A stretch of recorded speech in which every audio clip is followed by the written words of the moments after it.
આજ તો પલ્લુએ ફલી નાખ્યું 1 ટકાનું માંડવી એટલે પલ્લુને ખવારી દીધી જગત.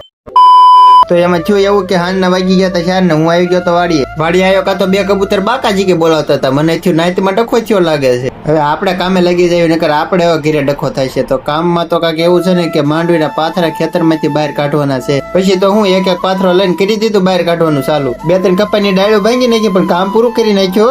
કપાસમાં ઘડીક રખડ્યો કાં તો ગરમી સડી ગઈ. પછી તો હું આવી ગયો મોટભાઈ આગળ ઘડીક બેહો. હજી તો આ આવીને બેઠો જ તો કાં તો પલ્લુ આવી કે હાલ્યો કાકા જગત ખાવ કે જગત આપીને પાછી ઘડીકમાં લઈ વતન ગઈ. જો પાછી આપી દીધી તો કેવી રાજી થઈ ગઈ. એ બાપ દીકરી બે તોડતા હતા માંડવીને, હું બનાવતો તો માવો. પછી તો મોટભાઈ માવો ખવારીને હું આવી ગયો માંડવી તોડવા. જો પેલા તો બેહવા માટે કર્યો દેશી જુગાડ, પછી તો ધીમે ધીમે કરી દીધું માંડવી તોડવાનું ચાલુ. હજી તો હું નાથી આવ્યો તો કાં તો વાય વાય પલ્લુ આવ્યું કે આવીને એને તો સીધું કરી દીધું માંડવી તોડવાનું ચાલુ. અમે તો માંડવી તોડતા હતા એટલામાં તો મોટભાઈ આવ્યો કુવામાં નાવા. એટલે હું પલ્લુ આવી જાય મોટભાઈ જોવા, એ જોવા કેવી જોવે હે કુવામાં. પછી તો વાગી ગયા તા 6 ને જોવા આટલી માંડવી તોડી. આજ તો બધું કામકાજ પૂરું થઈ ગયું એટલે હું શેવડીને દાંડું લઈને બેસી ગયો શેવડી ખાવા. હજી તો શેવડી ખાતો તો કાં તો મને સાંભળ્યું કે હજી ઢોર પાવાના તો બાકી છે. પછી તો હું ઢોર લઈને ઉપડી ગયો ઢોર પાવા. ઢોરને પાણી નીણ નાખી એટલામાં તો દી આચમી ગયો. હવે જવાનું હતું ઘરે. તો આજના વ્લોગમાં બસ આટલું. વ્લોગ સારો લાગ્યો હોય તો લાઈક શેર ને સબસ્ક્રાઇબ કરતા જજો.